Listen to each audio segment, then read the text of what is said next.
Hello, everyone, and welcome back to the Best Care Anywhere podcast, live from Henry Blank's very cramped quarters. I am your host, Anthony, and the quickest way to my heart is for you to look confused in the World War II section of your local museum.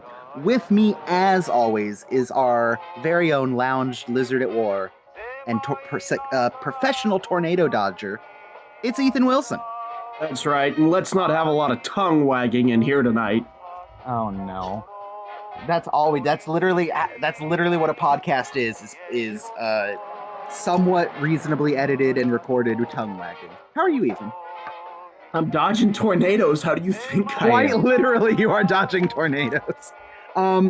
So are we on tornado watch, warning, or emergency? What DEFCON level are we at here? The storm has passed for now, but yesterday we were at a tornado warning, which was which was something else. But I saw the greatest example of like the difference between a watch, a warning, and an emergency. Can I share it with you and get your professional opinion?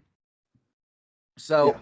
There was a diagram and it said tornado watch, and it's a table with a bowl of diced tomatoes, diced onions, salsa, cheese, sour cream, tortilla shells, and ground beef, and that is a taco warning.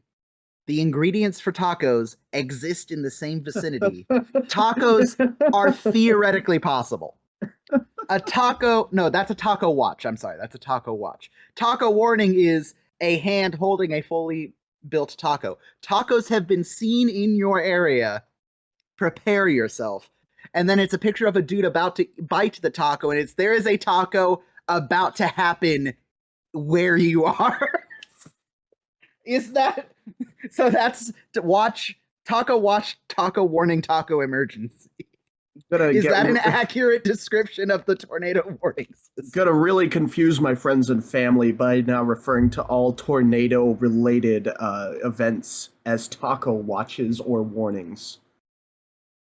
Well, fun. So you were at most warning, like tornadoes were in your immediate danger area. No. Yeah, I think one touched down in the county to our east, but it's like I was telling you before the show. We're in kind of a bowl in my little town, which means it's not likely for one to hit the town proper, but it's definitely not impossible. Mm-hmm. Mm-hmm. Mm-hmm. But I'm here, the nearest trailer park is 10 miles away. I think I'm pretty safe. All right. But that's when they always What's your house made of?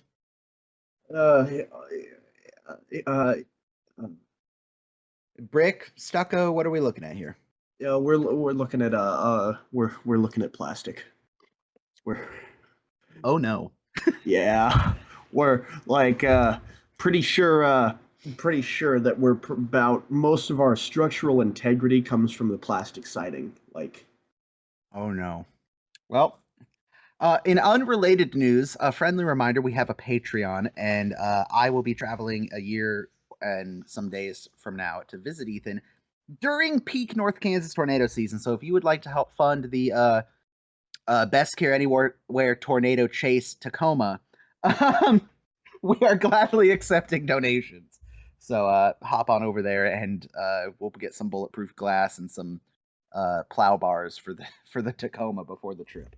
Other than that, I will share, since it was a topic on the last episode, this past Tuesday I did attend the gorgeous, beautiful, very moving funeral service for Lieutenant Commander Conter. Very awesome. The former sheriff of our county, who became good friends with Lou, spoke. The Ed Bonner, also big scouting dude, and Eagle Scout. Some of Lou's family and friends spoke. The military honors at the internment were, again, top notch, very awesome. I do find it funny that no matter how many times the very nice Navy and Marine personnel explain, literally in seconds from now, gunshots are going to happen. Literally, you're going to hear the Marines call, ready, aim, fire. Just cover your ears if you don't want to hear it. Like, it's happening. And without fail, within 10 seconds of that announcement being made, they did the 3 rifle volleys, and still people are like, "Oh my good heavens!" It's like, are you not paying attention? But there was How a flyover immediately after by two Navy F-18 Hornets and 2 Navy F-35s, which was those are powerful pieces of equipment because despite being, I mean, they was a low pass and they were going slow, but even still, the amount of like chest shaking bass from their engines was insane. But yeah, the interment was lovely. The funeral service was lovely. The entire town of Grass Valley was out on Main Street for his procession. It was cool. It was a Catholic mass, so it was an all day event. But So now you have also been to a Catholic funeral. oh, I've been to at least, this will be my third Catholic funeral. So Oh, okay. so this was, I would say this was like on scale of intensity. My grandmother's Catholic funeral was very simple. Too much incense. They burned way too much incense to the point where my my brothers and my dad had to keep from laughing because guess what my grandmother's least favorite part of Catholic masses Oh were no. the incense, and we're just looking at each other like she would be fucking pissed. But I would say Lou's was like, not to say my grandma's funeral was like subpar. It was beautiful. Lou's, because of his status, there were so many people, and I don't know if anyone here listening to the podcast lives even in California or near me. Whoever the choir, I forget the correct term. Whoever the singer for the different psalms and the entrance, and obviously one of the more touching moments was the whole church singing Amazing Grace as they brought Lou's casket in, and a good portion of the church singing Eternal Father, Strong to Save, which is the Navy hymn on the way out. Whoever that lady in the top of the church singing all the hymns, her voice was freaking unbelievable. Unbelievably beautiful voice. But no, his was good. Proper amount of incense, in my opinion. And then the only other Catholic mass I've been to for a funeral was a member of our family is a loose way to say it. It was the mother of the gentleman one of my cousins married, but they lived in Lincoln near us when I was growing up, a large Mexican family, and she was the matriarch. Mm. So not only was it a Catholic mass, but between all the psalms, there was a full Spanish mariachi playing the appropriate little riffs and praises that they play at funerals, to the point where the trumpets were blaring so loud plaster started falling from the roof of the 70-year-old St. Joseph's Church in Lincoln, and my poor grandmother was sitting next to them, and she's, again, our family is like, this is beautiful, but we're about to cry laughing at how ridiculous this is. But anyway, I don't know how we got on Mexican Catholic funerals, but It's because I followed in the footsteps of those two altar boys from Spain and put a bunch of weed in the incense burner. Oh no. No, Lou's service was beautiful. He is interred at the new St. Patrick's Cemetery in Grass Valley with his wife, and I am, a weird thing to say, I am glad that he is physically interred somewhere because I would like to pay my respects regularly. It is nice that there is some place to go, and the little veterans area of the cemetery is actually really beautiful. They have like a nice statue and the flags and the whole thing. So yeah, that was my week, and then I am fresh back from 2.5 days of camping with the scout troop at our district campery. We won Iron Troop. Both patrols did really good at the games, particularly the girls' patrol absolutely steamrolled everybody at all the events. So yeah, good weekend, good week. The spring is here. The weather is nice for the time being until it gets way too hot. So yeah, that's about it. That's all that goes on in the personal life. I will remind the audience before we get into the episode that the next probably 2 months is going to be chaotic. Podcast wise, we're going to try to keep it as normal as possible. But yeah, things are happening. Scout stuff is happening, particularly for me. I'm working a week of summer camp. I'm going to do some scout training. So if things seem crazy, that is why. But At the very least, I'm going to promise that we will have the audio versions of the episodes out on Mondays at the correct time. Anything else, like for example, right now is when I just posted the next episode for this episode. So yay! I forgot to do that before camping, and I still haven't posted the last two videos. But at the very least, I promise the audio episodes will be up at the appropriate time. If they won't be, we will let you know well in advance that we're going to have a bye week.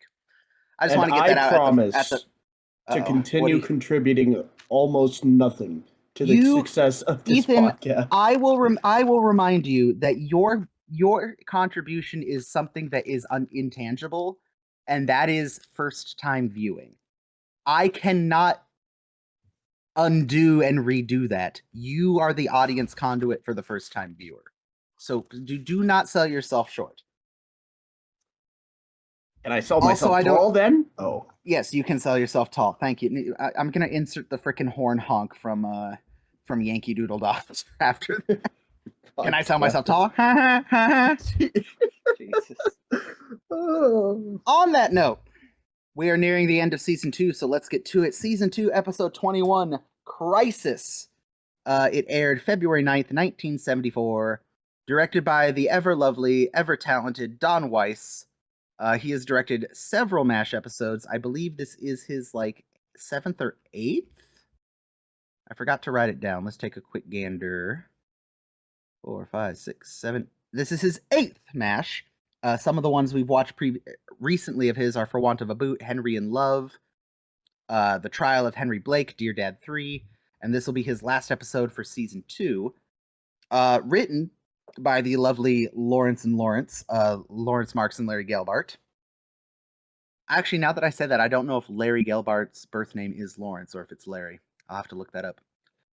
So, before we get into this episode, I'm going to say this. I was telling Ethan this. This is a very weird episode to go back and watch post-COVID, because I think this is one of the MASH episodes that has recently.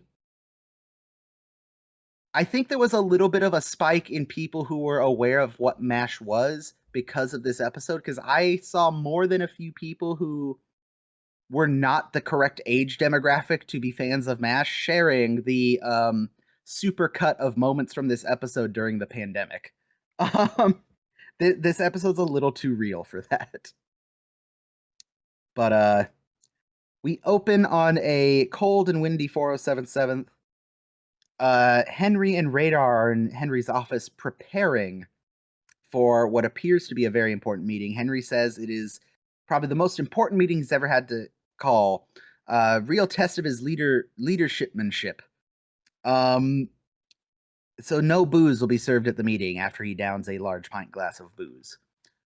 Ethan, I would like to ask you a question. Yeah. Oh, yes, your thought first. No, that's true leadership. So, on that note, on a scale of 1 to Lord Baden-Powell, how much Scoutmaster energy does Henry have in this scene? I seem to recall many a time when I was a wee scout, when one of my scoutmasters would look at me after I said some really dumb tenderfoot shit and just sigh with a weariness that I could tell only bourbon would solve. So, oh no. So you get it. I get it. I get it. Particularly for me, it's in a little bit when he's trying to get to the point, but he keeps making cliche after cliche. That to me is like, all right, Scoutmaster, you're saying words just to say words. Get to the point. So we see our various cast members come in. Father Mulcahy first, followed by Frank and Margaret. Margaret once again speaking for Frank because he is very busy, and these meetings are taking up too much of his valuable time, as if he has anywhere else to be. Like, shut up, Frank. We see Trapper come in, and I like Trapper in this episode. Trapper is Wayne Rogers as Trapper is, I think, again, as the Trapper fan in the room, Ethan, what are your thoughts on Wayne Rogers this episode? I know we're right at the beginning, but I think this is more in line with what Wayne thought was going to be, because he and Hawkeye are very much kind of equals in this episode. What do you think? Yeah, I think they kind of let him breathe a little bit more Mm-hmm. in the sense of he's not attached to Hawkeye at the hip. You Yeah, know, I mean they're together in almost every scene, but it feels like they're standing side by side, not one in front of the other. exactly. Exact. Yeah. I and the fact that he's the first one to come in and make his little comment like, "Oh, are we having a skull session, Henry?" Uh, Hawkeye comes in, you know, gets everyone to stand at attention, because of course he does. Henry starts by listing off damn near every cliche known to man, but eventually gets to the point that the supply line to the 4077th has been compromised, has been cut. Um, there's a long list of things they won't be getting for a while. That Radar reads off, and I love how it starts very normal. Fuel oil, blankets, bandages, uh, assorted food, uh, replacement medical supplies, no mail call, no electrical parts, no shuttlecocks, and it's like, whoa, That stop, does it. stop, wait. This is very much the right-in pizza oven where you would put machine gun. Like, why are we anyway? But uh they and ever the case, the army thinks this is fine because the 4077th probably won't be seeing casualties due to where the fighting is, so they can probably make it on the supplies they have. I'm sure it'll be fine. Spoiler alert, it's not going to be fine. So this episode is weird to me because it was funny when I watched it, as a teenager growing up, but now post COVID, as an adult, looking back both from coronavirus times and also just general like the leadership and emergency preparedness stuff I learned in scouting, this is a very weird episode in a good way. I kind of love it. As they're trying to figure out what to do, Frank gets in the jab. What would have happened in 1776 if the Minutemen had, on their way to Concord, had stopped for toilet paper? And Hawkeye, the amount of sense in this comment, we would have had independence 10 minutes later. Like, it's so good. Like, this isn't as big of a deal as you're making it, Frank. I mean, it is, but not in that way. Um. So Ethan, let's, as Eagle Scouts, one of the badges we had to earn was emergency preparedness, resource Yes. management, all that jazz. Both, how do you prepare before the incident? How do you respond after? Can we discuss and rate? I want to say the units, but it's initially Margaret's suggestion, and Henry had already had notes made. But let's judge the unit's plan for dealing with a medium to long term lack of supplies. What do we think of the delegation of power and responsibility here? Like out of 5 stars or on a case by case basis? Either or, your thoughts. So for real quick, so Henry's initial plan, per Margaret's. I mean, I don't want to say per Margaret's. He obviously already had the notes written out, but Margaret suggests something similar. Is to separate duties among the officer corps, and it'll be things that they are responsible for as their little area of control, so that he as the commanding officer does not have to literally have every single thing run through him. How do we feel about that part of it initially? Uh, it's weird to see Henry delegate. It is weird, but it's also, and again, I'm a little biased because I just came back from watching. I just got back from a scout trip where both of the patrols under my charge did really, really, really well, um, with this type of stuff. So I'm thinking of it from like an adult leader scout perspective. This is literally the patrol method in action, and I kind of love it. It is a leader delegating responsibilities that, yes, they could take on themselves, but Henry can't be in 6 places at once doing all this. Radar probably could. But there's a line later in the season from another higher ranking person in the MASH unit. You had good people under you. You should have let go the reins and let them do their work. I love that leadership idea of, if you have people who know what they're doing, do not get in their way. And Henry does this. So I'm giving Henry like 5 out of 5 for the initial idea. Yeah, we'll see how it executes. Does he really have good people under him? Like, well, okay. So let's look at the cast here.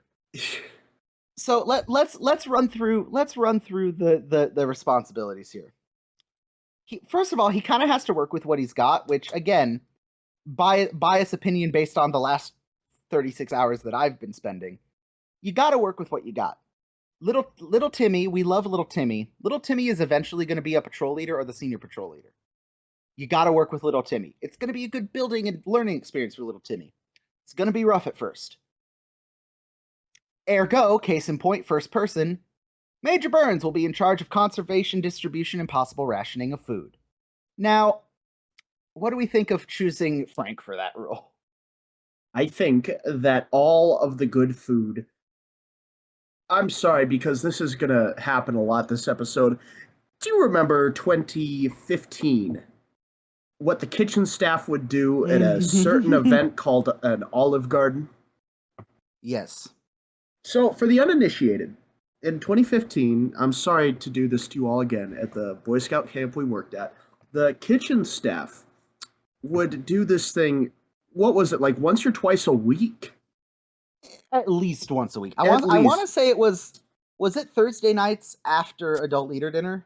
Yeah, that's exactly what it was. They called it an Olive Garden. And it was all the kitchen staff would get together and they would quarantine themselves in the supply area, and they would prepare themselves like the best fucking meal you have ever seen Cisco provide a Boy Scout camp. Like, tablecloths, dessert, full course meal. It was nuts. Now, was this done with because I would imagine by Thursday night you know if you have enough to get through Friday and Saturday. And there's probably stuff that didn't get used for Monday through Wednesday. Is that kind of how it worked out? Is like or were you guys no, mind you, supplies? this was not in my kitchen staff era. I did not take it. I did not do right, this. That's right. I have a less than stellar opinion of this. Were you on CIT? Were you CIT then that year? That is what it was. Okay. Counselor in training, by the way. Yeah. So if they aren't super great and we don't want them on staff next year, then they're a staff helper in training, or as I like to call them, little shits. God damn it. But anyway, what happened was the kitchen staff would take all the best food, regardless of when it was supposed to get out to the general populace, not even thinking about conservation, and they would enjoy it themselves.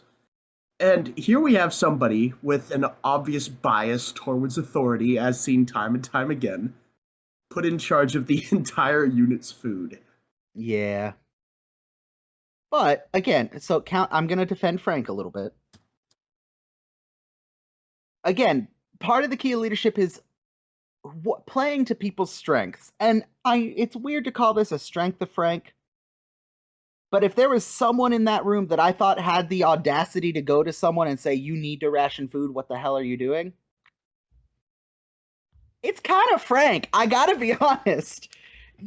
It's like the dentist said way back in 5 O'Clock Charlie. Men like Frank are unstoppable. They've always have been. Point Frank's energy in a direction that is at least somewhat helpful to you. Yeah, he's going to be a dick about it, and it's probably not going to go 100% right. But I mean, I don't think it's a bad choice. It's just, you got to do something with Frank, and at least that way he's somewhat productive. I mean, I can't argue with that logic, but it still grinds my gears. Like this weekend, we had 2 scouts that were just bouncing off the walls with energy when we got to camp. Guess what those 2 scouts got to do? And they thought it was the coolest job ever. Hey, unload Gather the firewood. 27 lashing poles for our gateway out of the truck. Dude, they were on it. Like, all right, cool. That took care of that for 5 minutes. All right. Our next assignment.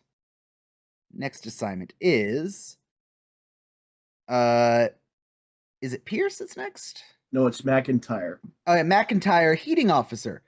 Okay. I don't see a problem with that. Hey, go in, tell people to stop using electronics and to conserve heat and fuel when necessary. I love that Trapper just nods like, all right, I can do that. Pierce is the weirdest one, in my opinion. He is maintenance, general service, and supplies. That's vague. So here's the thing. Much like Frank has the tenacity to ration food, I feel like the vagueness of Hawkeye's job works for him. Like, I feel like that was intentional from Henry. I feel like giving Trapper something very specific and Hawkeye something very kind of vague and broad. I don't know how to articulate it into words, but I think it's the right choice, and I don't know why. We have Margaret is looking after the nurses, which, I mean, she's head nurse, so she kind of already does that. Yeah, you're just telling her to do her job. I mean, yeah. But to be fair, it is her job, but it is a more direct instruction to, hey, make sure they're okay during this and communicate any of their concerns, problems, needs, wants, etc. to us, because we're dumb menfolk and may not be paying attention. Like, I understand the assignment, but it's also kind of already her job. But true to her majorosity, she's like, yep, down, I'm here. Like, all of them, to their credit, even Frank, are like, yep, this is a crisis, quote unquote. Haha, see, that's the name of the episode. And even Frank, who later will become completely insufferable more than he already is, even Frank is like, I'm down, I'm here. Like, yeah, he's got the weird, like, I'm doing my duty, patriotism, bald eagle, American flag, energy, but he's still here and contributing. So praise to the MASH unit. Radar is housing officer, which again, I think is perfect because Radar is easily able to go around behind people's back and move beds and make assignments without, causing an uproar. Like, I love that assignment for him. And poor Father Mulcahy gets saddled with morale, which, again, he kind of always gets saddled with, but also, I think, good choice. Father, we see immediately in the next scene, he's on it. Bingo in the mess tent. Let's go. So I don't know. I as goofy as this is, weirdly, I'm giving like 4.5 out of 5 to Henry and the officers for like delegation of power and organization. Yeah. What do you think? I think I would, if it were me in that situation, I'd change some of the roles to be a little bit more specific, if you will. Such as I would want somebody to be on food rationing duty, but also somebody else in charge of water because of how necessary water is. Yes, because they don't have plumbing. It is a water tower that is refilled. I would probably also make sure that Trapper knew that most of his job was finding fuel sources, which seems to have been done very effectively. But yes, so I think people self-regulated on finding alternative fuel. Here's my thing: they're a frontline unit, right? Mm-hmm. Mm-hmm. Are they ostensibly? Yes. Yeah. What's stopping them from like chopping down some trees other than the bitter cold? But fair. You know what I'm saying? But you have to remember, fuel is broad. Fuel doesn't run wood doesn't run the generator. I believe the stoves in the hospital and in some of the tents are not wood burning, they are gas fired. As Mm. we will come to learn in one of my favorite episodes in season 5. But Spoilers. fun. You know what? I'm going to spoil it for you right now. A gas stove explodes, and you will understand when we get there why it's one of my specific to me personally favorite episodes. But anyway,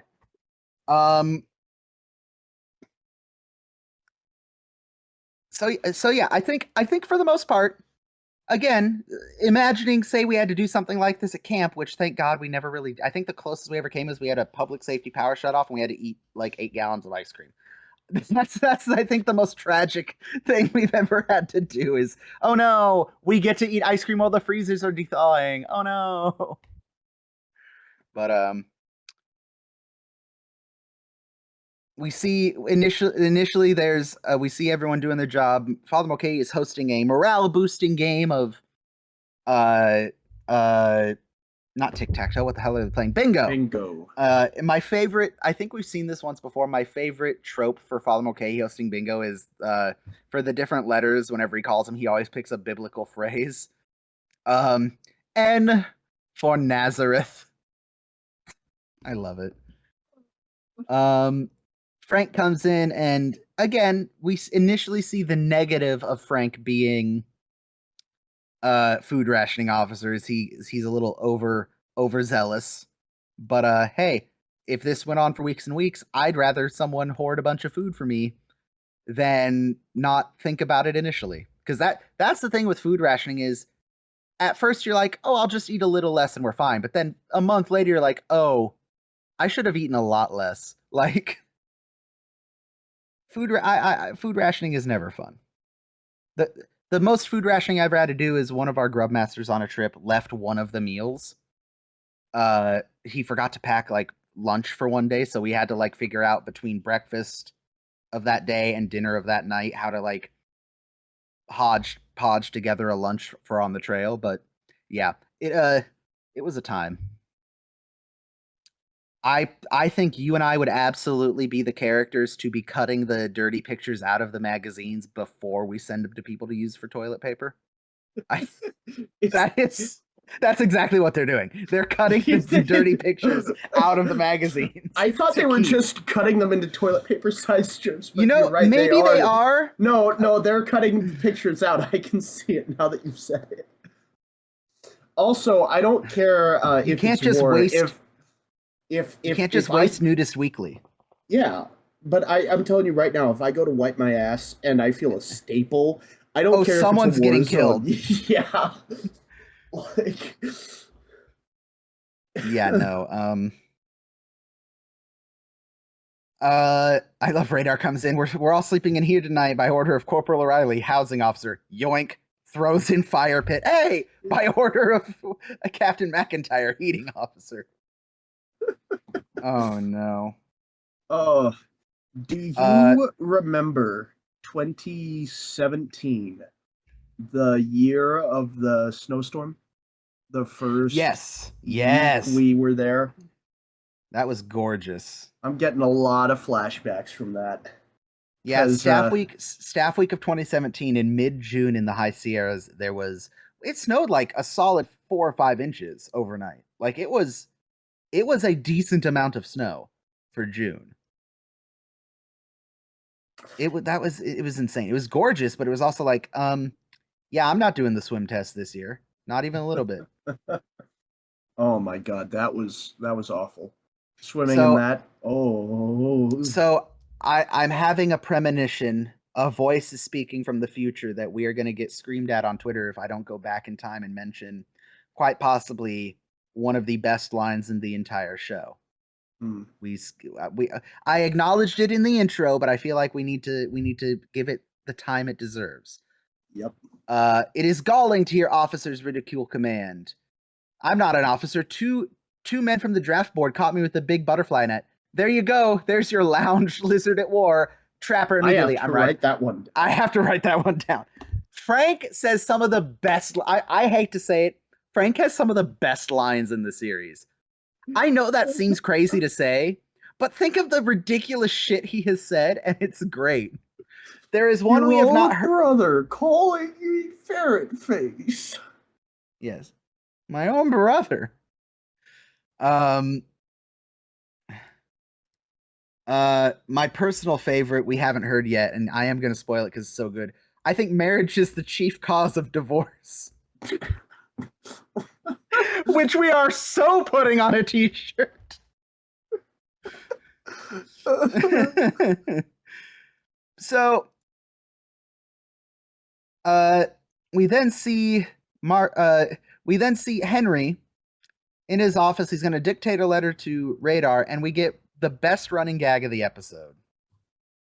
Henry sits down and he asks Radar, "Am I getting taller or is the room shrinking?" People have snuck into Henry's office and cut the legs off his desk for firewood, which is appalling. To cut off, as Henry says, to cut off a man's legs and steal his drawers. There's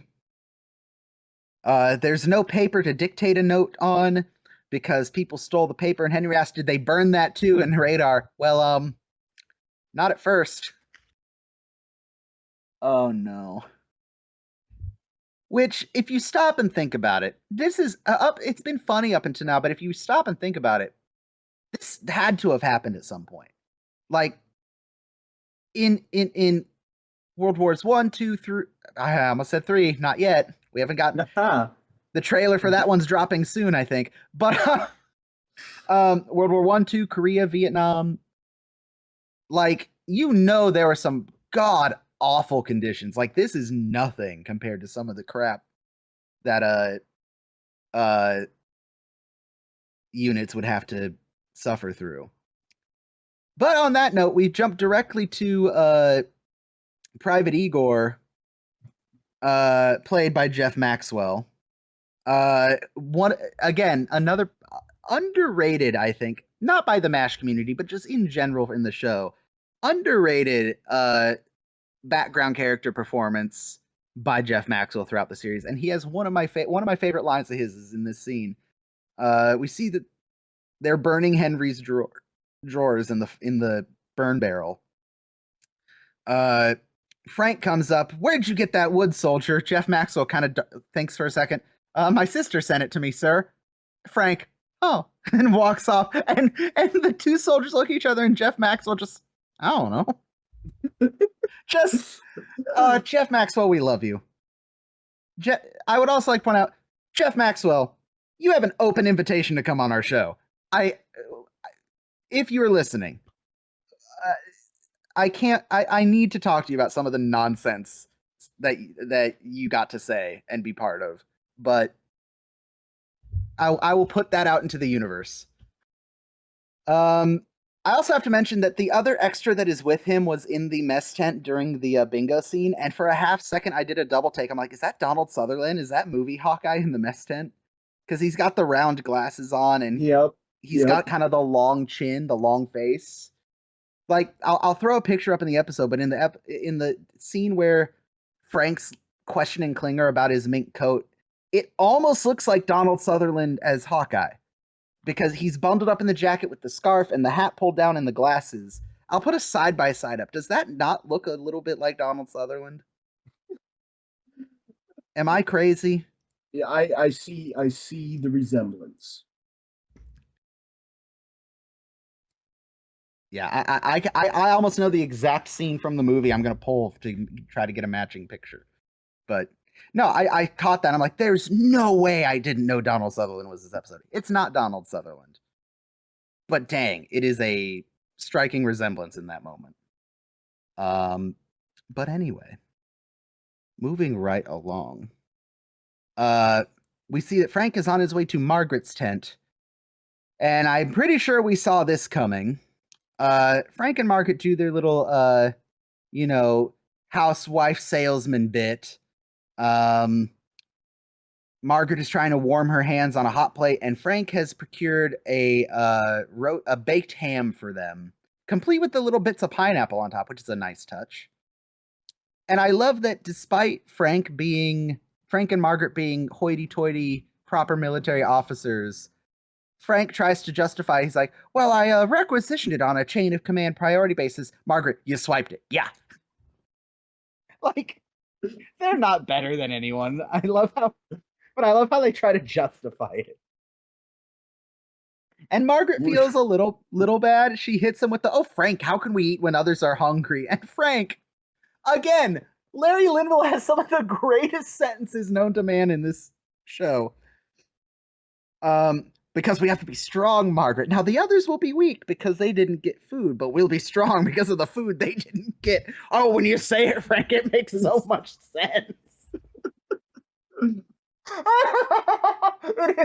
It is quite literally when I think I've told this story before, but back when I was a scout, a brand new scout in the first year of scouts, our senior patrol leader was a kid named Neil Dodds. He was like 15 or 16 years old. Tall, lanky wrestling kid. And it was tradition back then in Troop 13 that the lead scout, the SPL, part of his duties as SPL are to go around and check that the patrols are doing well in the evening, they're getting their food sorted, tents are set up. And to make that job a little easier on him and be a perk of the job, the SPL was part of the adult grub patrol, so that he didn't have to worry about. He knew his food was getting cooked by the adults. Plus, it gave the scoutmasters and the SPL a chance to convene, have an adult conversation about, "Hey, how's the trip going?" It was really like, I like that. I'm trying to bring that back eventually in the unit, but we'll get there. But that led to the argument that night of, why do we have to listen to what Neil says? And the answer was, because Neil eats steak. But why do we have to? Neil's in charge. Why? Because Neil eats steak. I don't know. That's just the rules. Why are Frank and Margaret in charge? Because they eat ham. I don't know. I don't make the rules here. So are we surprised that Frank took advantage of his authority? Not even slightly. I'm okay, surprised. Not even slightly. That it took this long? Yeah, actually. Excellent. So as soon as they start digging into the ham and knock at the door, it is the heating officer and his compadre coming to check to make sure that no unnecessary heating elements are being used. So Hawkeye and Trapper wander in. Trapper mentions the hot plate can't be there. Who says so? Me, I'm heating officer. And who are you? I'm his assistant. I hate to heat alone. Now, couple things about this scene that I would like to point out. Love that Trapper is more the catalyst than Hawkeye is. Hawkeye's there, he's being Hawkeye, but Trapper is the one coming in and kind of initiating the following conversation. I would like to point out to everybody listening, MASH fans, first-time MASH fans, long-time, whatever. There is something, and we've talked about it a little bit when we've had Mike Jameson, Bella Sissa, some of the big MASH heads, Chiefs MASH Forever on.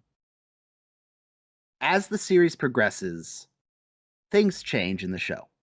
One of those things is how fans feel about Alan Alda and Hawkeye.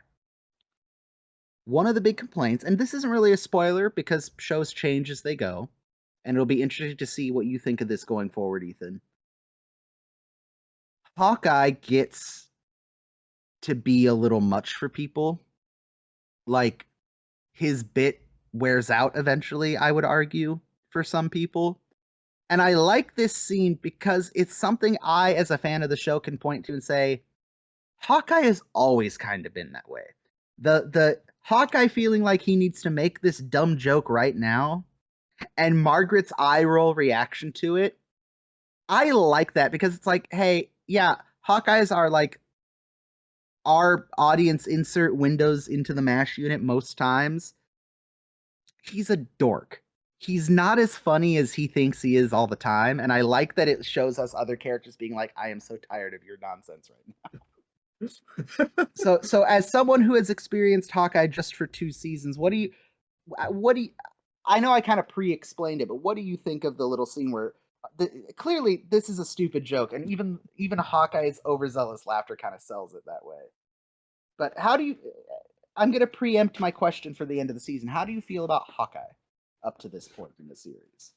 He has not worn out his welcome in my Okay. eyes yet, because it is still only season 2, and because also I am willing to be honest enough to admit I can relate in someone not being as funny as they think they are. Oh, none of us. No one is as funny as they Yeah. think they are. See, People, you are funny. I am funny. Neither of us are as funny as we think we are sometimes. I think both of us have exactly. caught each other trying to be funnier than we think we are. And that's just But how it goes. I still really like Hawkeye. I mean, I'm still, mhm, and I always will be a Trapper fan. I mhm. resonate with his character just a little more, I think. But I And haven't reached that point where I thought, oh, God, turn it down. because I think I've mentioned on the show before, my mom loves Alan Alda. She thinks he's a wonderful actor. She cannot stand Hawkeye. She sees through his BS basically, Like which any Hawkeye, like even early season even Hawkeye, early season she just, and it might be because she's watched the show enough that she's over it, and which doesn't make sense because I've watched the show enough and I'm not. Hawkeye Hawkeye will literally say to us later, it's either make jokes or scream. Like he's I think there is a theme throughout MASH, whether intentional or not, and we're going to talk about this with basically every single character at some point. Everyone has a coping mechanism for the war, and eventually those coping mechanisms don't work anymore. We're going to meet a character who has had several coping mechanisms because he's been through several wars, and he still has trouble coping with it. So I like to preempt it now, this early in the show's run, that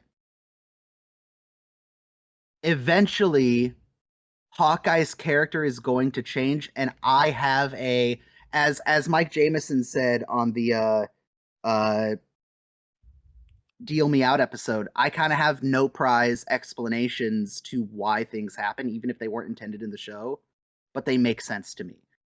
So I am interested to kind of point that out now, because we're gonna see instances where Hawkeye is funnier than he thinks he is, and we the audience laugh with it, but you can tell the people in the room are like, okay, it's Hawkeye's in one of his moods. Like, all right, but so yeah, it's a very little joke, but I wanted to point out because I thought it was an interesting, again, with hindsight and future context, I thought it was an interesting little reaction from Margaret and joke from Hawkeye.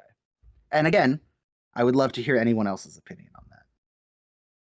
It is at this moment that Trapper mentions, "Do you smell that? I think we interrupted a luauectomy." Uh, yeah, I don't know how you're gonna hide the smell of baked ham. Good job, Frank. Um, they, well, I guess they don't purloin the sirloin because that's beef. Man, that joke would have been really good, but all right. Once again, let me write, not as funny as I think I am. Damn it. And you can't say purloin the loin because that just doesn't work. That doesn't roll off the tongue as well. So Trapper and Hawkeye find the ham. They chastise Frank and Margaret. Um,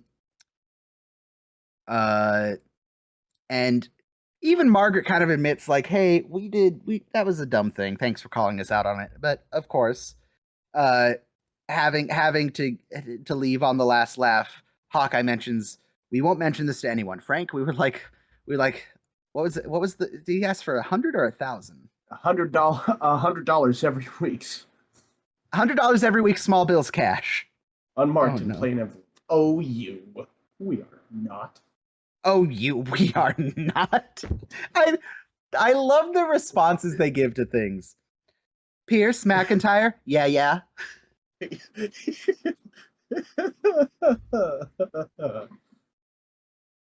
Um, so we see they're back in the swamp. Everyone is coming in for bed. This has big shared tent, shared room at camp energy. Yeah. Like not everyone in that tent is gonna get along, but there is still some form of camaraderie about having to share a space. Like even as everyone trickles in, even as dumb as Frank's being, as goofy as Klinger's being, like by the end, right as they're about to go to sleep, they're all kind of like on the same page, and having maybe not a good time, but they're like there's that we're in it together vibe. You Yeah. know, I like that. This is the crap. So I told my SPL, a young man named Casey. I told my SPL because he's like, we're getting to camp, setting up. I'm putting up my tent. He's making sure that we got there right as a thunder cell had passed over, so it was still really windy. So there's like literally there's teams of 3 putting up their tents, and the brand new like 11-year-old Weeblos. Their plan to get the tent up successfully is one kid lays in the tent as weight, and the other 2 set it up around him, which was great. But he's sitting there watching this, and I'm telling him, hey, once they get tents up, make sure they do this, the normal Scoutmaster SPL interaction. And he kind of does the teenager thing, like, do I have to? And I'm like, yeah, you do. And he's like, oh, all right. And I'm like, I kind of wish I was in your position. He's like, what do you mean by that? I'm like, you're gonna miss this. And he's like, what are you talking about? Like, you're Scoutmaster. You're here doing it. I'm like, no, yes, but it's not the same. I miss this. I miss the, like, me being 13, 14, 15 version of this. The adult version's equally as cool for different reasons, but I miss this. And he kind of got it, but it was like, this brings back that same energy. I miss the, like, sharing a tent with 3 or 4 people and just the nonsense that goes on. So, Yeah, there's absolutely some bullshittery that happens when you're, like, would we ever have learned of the insanity that was Lowell's pepperoni nips? Oh Of course we God, wouldn't oh have. no, oh, how are we supposed to explain that? How? We don't. We just let it go. But I love, so Hawkeye and Trapper there. Father Mulcahy comes in. I love all the creative ways people have found to try to stay warm. Klinger comes in just, I don't even know where to go with this. He's wearing the powder blue nightgown that we see him when he's trying to paraglide out of Korea. He's got his makeup tray. God bless him. I don't even know what to say. Frank comes in with a gun. Great. That's what the world needs. That's what the world. Yeah, exactly. Just a room full of people with the gun.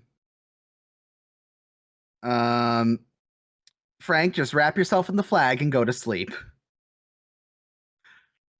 Frank's annoyed that Klinger's there, but in like 5 minutes, we're gonna see Frank and Klinger like have a conversation about like, oh, what kind of cold cream do you use, Corporal? Like, as polar opposite as they are, they're still like finding a way to connect, which is like, I still would argue we're almost to the end of season 2. Frank is still potentially redeemable. Like, he's got some red marks on his ledger, but he is potentially redeemable still, I would argue. There is still a human being in there to save. Thoughts, Ethan? Are you destroyed? He's 3 destroyed stills. Okay. And you've crashed how many cars? Like, what does that mean, Ethan? Yeah. God damn. What are like? Yes, he's broken stills. That doesn't make him irredeemable as a person. I disagree. Yet. Okay.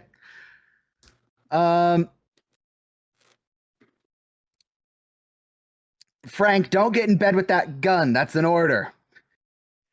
A captain can't order a major. Then it's a threat. Well, that's different. I love that so much. Man, gee, this was a great war till you guys showed up. Henry and Radar wander in. I gotta say, you know what this feels like? You know what this feels like in universe? This feels like Radar realized that he had the chance to have a big old sleepover with his buddies because he was in charge of the room assignments. And he just said, okay, screw it. We're getting the gang all in here. He's like, oh, this is going to go horribly. I love it. Yeah. Henry says the last sentence I want to hear anybody near me say before going to bed. Let me face away from everybody, Radar, on account of my story. And Hawkeye, oh, lovely. You and I have had that conversation. Yeah. Yeah. Yeah. Yeah. Oh, if it gets too bad, do what my wife does. What's that? Hold me close. Oh, That's no. so lovely.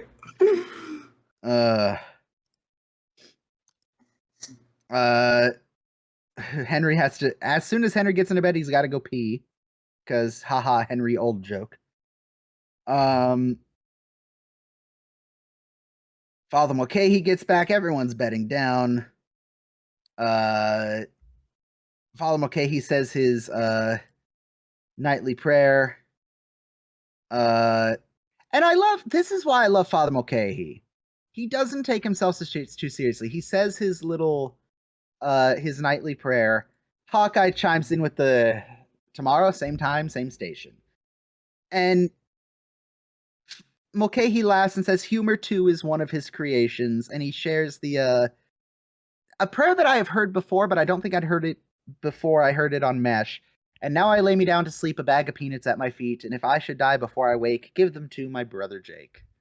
Which is wholesome but ridiculous. It's so stupid. It's the perfect Father Mulcahy joke. And I love that it's kind of the one that, like, everyone's like, haha, I remember that, laugh, haha, fun. Everyone lays down. Tiger's here. Yeah, I love the again, as goofy as this episode is, it is a perfect example of the kind of unofficial motto of the MASH units was, ours is not to question why. Oh God, wait, what? Ours is not to question why, ours is but to do or die is the charge of the Light Brigade. The MASH's is, ours is not to question why, ours is not to let them die. Regardless of the situation, incoming wounded. Even Frank, you see, as soon as he hears incoming wounded, he kind of perks up like, oh crap, here we go. Again, I still think Frank's redeemable. But despite all that, they get up and go to work. Like, again, as goofy as this episode is, there is this, and they crank this dial to 11 in future episodes, particularly OR and Deluge are two of my favorites. This sense of, yeah, everything's falling down around us. Time to go to work. And we've seen a little bit of that with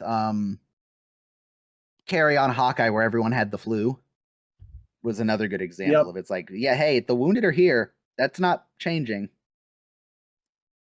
So we hop back. Henry's desk is somehow shorter. They've left him nothing but the top now, and his room is much emptier. The tables are gone. A lot of the picture frames are missing. And he's explaining to regimental headquarters that they need supplies. Newspaper is selling for $1 a page. Yep, $1 a page. Stars and Stripes, National Geographic, anything we can get our hands on. Hey buddy, I bought a lot of war bonds and you're speaking with a very dissatisfied customer. Insanity.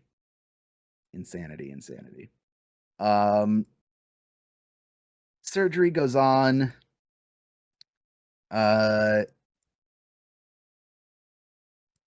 They're working. Frank and Margaret are being Frank and Margaret.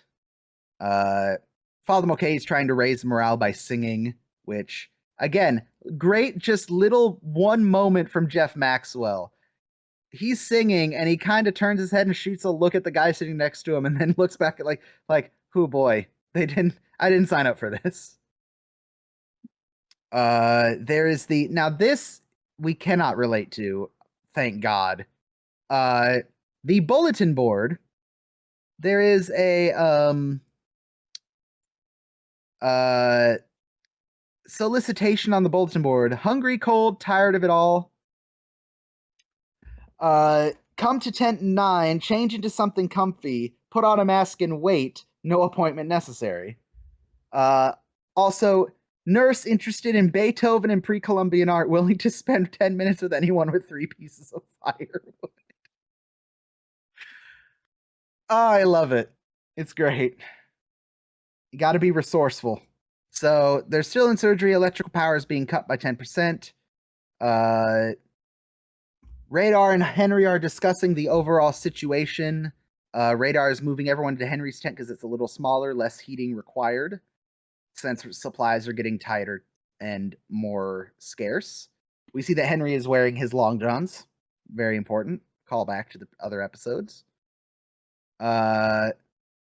The overall situation is they're genuinely not too bad other than the tea paper shortage. People are starting to break into the fortune cookies, which is unfortunate.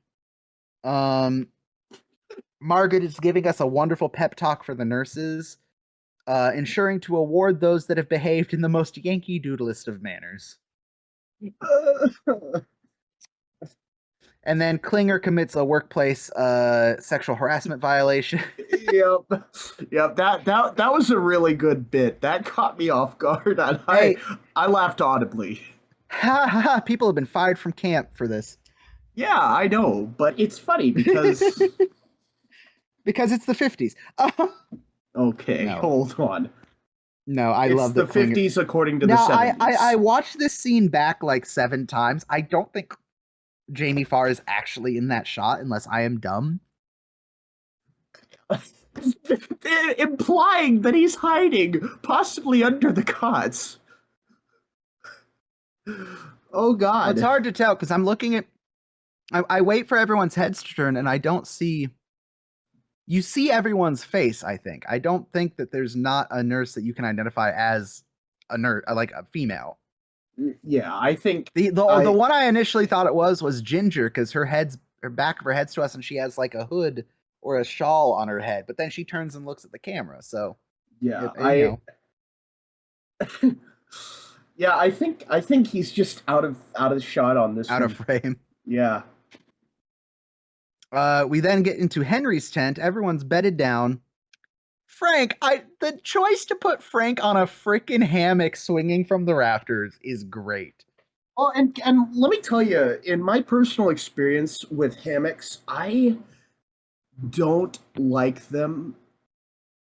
So I have one of my saddlebags on my motorcycle, right, for my impromptu overnight trips. Mm-hmm. The problem with it is in cold weather, they do not insulate worth a damn on the bottom. Yeah, you got to have the heavy sleeping pad under you. Yeah, even then you're not insulated enough. You will wake up in the middle of the night going, "Holy shit, why am I so cold?" And it's because they're great in used summer. To half of you. Absolutely, they are. But in you this gotta kind have of the bug climate, net too. Yeah. Oh God, the bug net. So but even in the springtime, like this weekend when we had a little bit of rain Friday night, a hammock, because they make the hammocks that you can also put up a little rain fly over. Yeah, they're a good choice for the right person. The problem is I'm a stomach sleeper. Mm-hmm. So unless I want to feel like I performed an entire act of Cirque du Soleil the next morning, yeah, but on the flip side, I'd be probably be tired enough in this situation that I could fall asleep practically anywhere. But right. I love one of my favorite little quips in the episode. Frank, stop swinging. I can't help it. When does this tent land at Ellis Island? I love it. Just dumb little jokes. Henry has to get up and go to the sandbox again.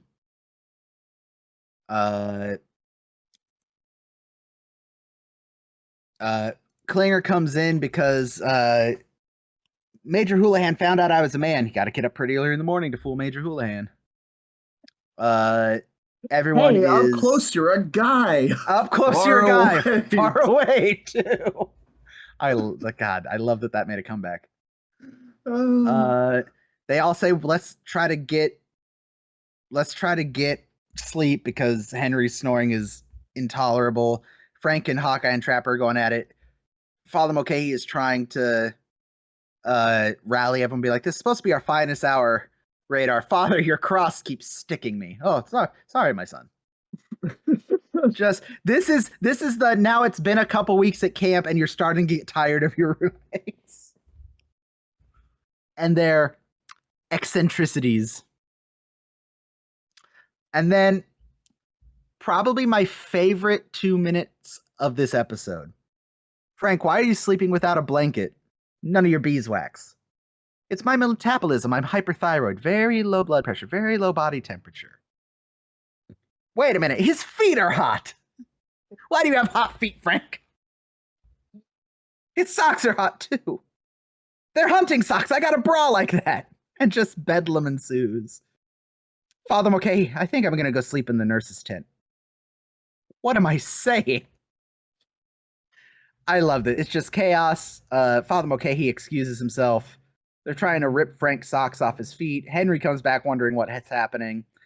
During this whole thing, Radar's clutching his teddy bear, stroking its head. And I love that when Trapper gets knocked over, you see, as the scene's about to change, you see Wayne Rogers start to just lose it laughing, because this is ridiculous. This is so good. Don't unplug me! Let me stick your feet in my pocket for an hour, Frank. Get your hands off me! So good. We get into surgery. Again, they're running low on supplies even more. There are people at the Alamo still waiting for supplies. Gripe. The boys are marching. Just everyone's starting to get. You can tell that everyone's dealing with it well, but it's starting to get to the point where it's too much. People are starting to get snippy and frustrated. I love that Hawkeye asks Margaret, do you believe in the sanctity and preservation of human life? Of course. Blow in my ear. What? I'm so cold I think my pilot's gone out. That's great. I love it. And then Radar comes in and announces that supplies are on the way. And Frank is, see, told you the army'd do it. And everyone's like, uh-huh. And our button scene, Henry is in his office. Speaking to Regimental, yes, we got the supplies and we're very grateful, but it's my office. Well, you see, people had this aversion to freezing to death, so they burned anything that didn't move or salute. I'm talking to you, and the camera pans out, and God bless whoever did the audio for the scene. They turned the echo up. So it's, all that's in the room is Henry, the phone, the box he's sitting on, and the medical skeleton. I'm talking to you from the middle of a real big empty. No! That's funny. This episode's great. You want to feel sad? Ethan? Yeah. We're getting to the end of season 2. I would like you to pay attention to a certain prop that appears in Henry's office over the next, 26 episodes. Ah, yes. The doll. Yeah, that's the prop, Ethan. Yep, it's the doll. Everything's going to be just fine. There is, and I've read several things about this because, again, audience, you're probably panicking. What the hell is Anthony doing and saying? We will do this again when we start season 3, and we're going to do it again when we get to the end of season 3. Ethan is aware of a plot point in the finale of season 3. He is not aware of how that plot point occurs, which is interesting and a kind of a unique way to go about watching that episode. So we're going to roll with it. On that note, pay attention to the skeleton in Henry's office over the next season. Do you have any thoughts, comments, questions, or concerns? Maybe not concerns. I'm sure you have concerns. But Ethan, I am correct in saying we've had this discussion. You are aware of the very large plot point that occurs at the end of season 3, yes? Yeah, I have. But you do not know how that plot point comes to pass. Right. Okay. Again, we've talked about this on the show. We talked about it, I think, with Mike on one of the episodes he was on. It's impossible to casually look up MASH out of curiosity, as Ethan has done, and not find out that that plot point happens. And I'm not saying the plot point, because maybe there are people, and I hope there are, who are listening to our show and experiencing MASH for the first time along with, I say for the first time, experiencing MASH for their first time along with the show. So just in case, I don't want to fully spoil. But for those who know, Ethan is aware of what happens, but not how. So I think that's a very interesting way to go about viewing season 3, and we'll cross that bridge when we come to it. But for Ethan's enjoyment, and I know that reference. I will point out, pay attention to the lone prop that is left in Henry's office over the next few episodes. But anyway, on that note, that is the end of Crisis. Ethan, what'd you think? It's impossible for me to not like this episode. It's funny. It's not scheme a week. Trapper gets to do things. What's not to like? Seriously. Mm-hmm. This feels like a good episode to showcase the show. Like, if I were to pick an episode to show somebody to introduce them to the show, it would probably be this one. Mm-hmm. Go ahead. I would agree, because it's, like I said earlier, it is funny, it is humorous, it is lighthearted, but there's that undertone of, why are they having to deal with all this? Like, war. Like, it is a perfect example of the comedy undertone of drama that especially the first half of the series is good at. So I would agree. What any other thoughts, and what would you rate this episode? I don't really have any more thoughts. It's not,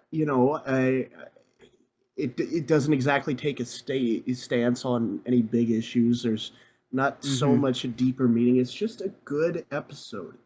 I think I'm at a 4.6 out of 5.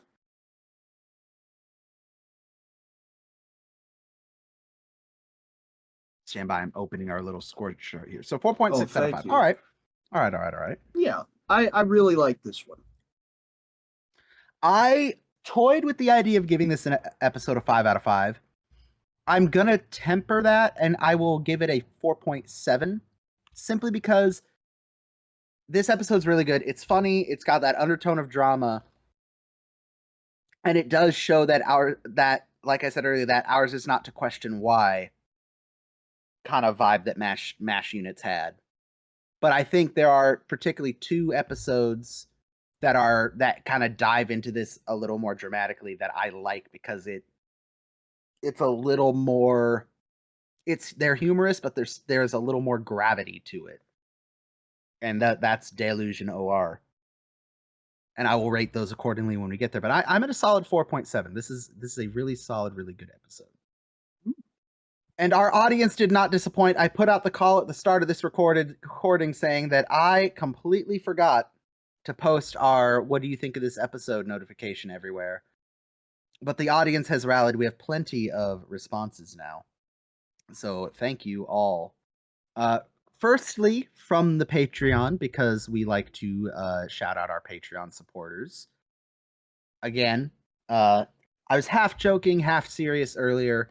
The Patreon is going to probably feature as how we pay to get into the Kansas National Guard Museum and check out their MASH exhibit and pay for some of the gas to get over there from our meeting up and travel spot in north central Kansas. So that the Patreon is going to help fund that a little bit, plus some other adventures and schemes that we have been plotting.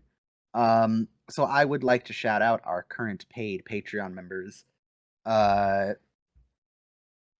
Should we go highest ranking or lowest ranking first, Ethan? What do you think? Oh, I'd like to hear the lowest ranking.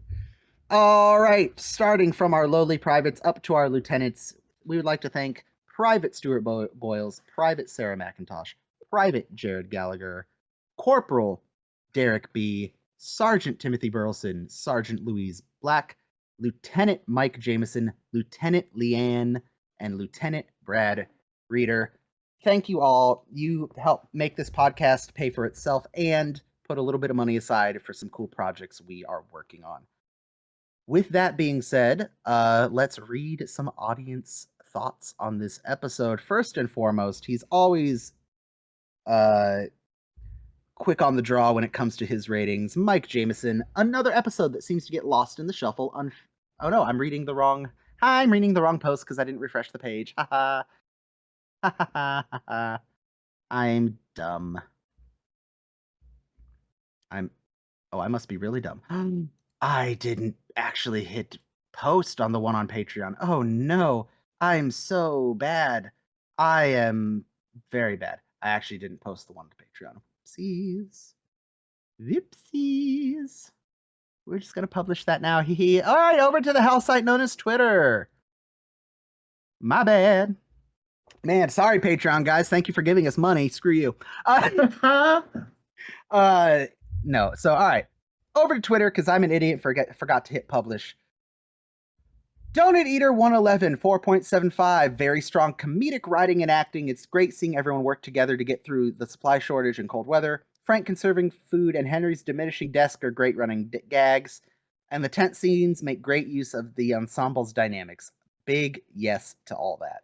Love that. I think have the ensemble together in the tent playing off each other is chef's kiss. Wonderful. We love it. Fantastic episode with so many funny moments, says Chief Smash Forever. Everyone in the tent is dynamite among the many other great jokes. Definitely one of the best season 1 through 3 episodes. 4.5 out of 5 from him. Mike Jameson says 5 out of 5. A solid classic. Prime example of MASH at its finest and funniest. We're still able to highlight the relationships between the members of the camp. So many interesting lines, but the best is, honey, we need to move. The neighbors upstairs are impossible. Dean Bear says top-notch episode, 4.5 out of 5.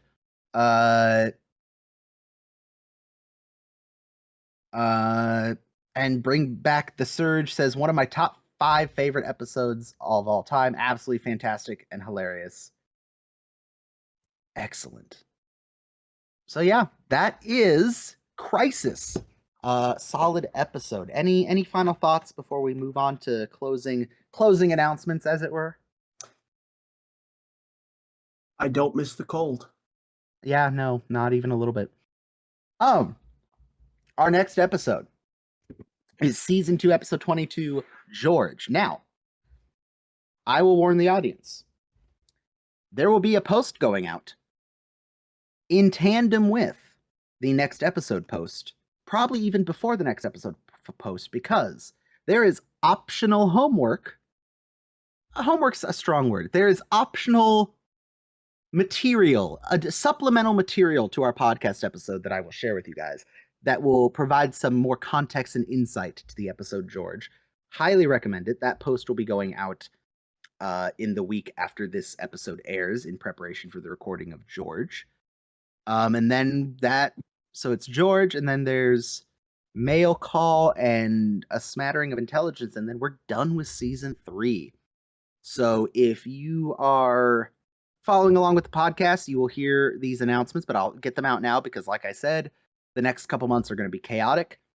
As season 2 comes to a close and we're getting ready for season 3, we're going to do our regular end of season wrap up episode where we kind of discuss what has gone on this season, what we, more specifically Ethan, is interested to see happen in the next season, our thoughts on the characters and all that.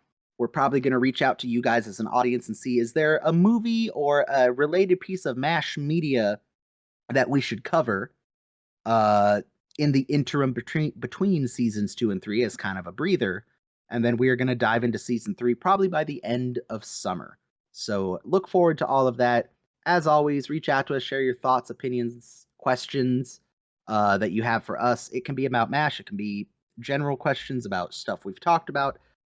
We want to hear from you. We want to get your input. If there's something you thought we missed in an episode or something we didn't dive deep enough into for your curiosity, let us know and we can add that to our end of season 2 wrap up.